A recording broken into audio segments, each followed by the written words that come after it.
Along the way, we did have a few very special visitors. There was Rick Baker, who I'd met a couple of times previously through the years.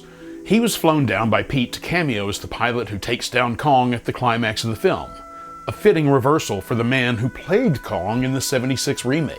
There was stop-motion animating godfather and inspiration to us all, Ray Harryhausen.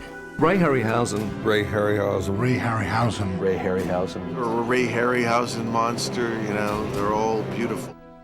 Who studied under Willis O'Brien, animator of the original King Kong. While here, he actually held a piece of my work. And then there was Bob Burns, who brought from his personal collection the actual stop-motion puppet armature from 1933's King Kong, which I got to hold. Can I say it one more time? Pretty damn cool.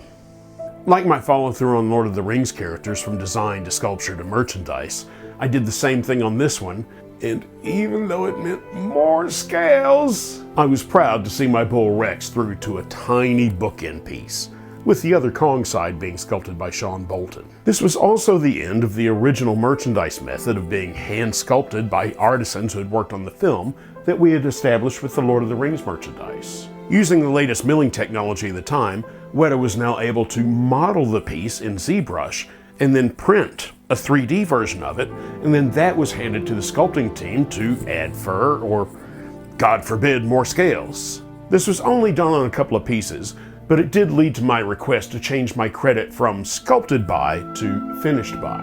That said, there were still some incredible traditional sculptures and sculpted likenesses for this line. By the time we reached the end, there was no time to celebrate for me. I was off to Queensland, Australia to work for John Cox on Greg McLean's Rogue before King Kong premiered.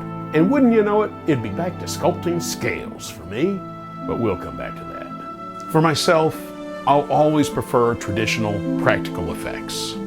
Even sculpting a scannable maquette, as faithfully as some may try to reproduce it with digital effects, ultimately what ends up on screen is just a cartoon interpretation of what I've sculpted.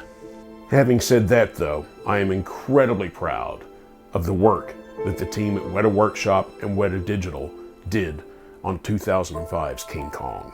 And the 5-year-old me still can't believe his luck. Thanks, Mr. Jackson, for making another of my dreams come true.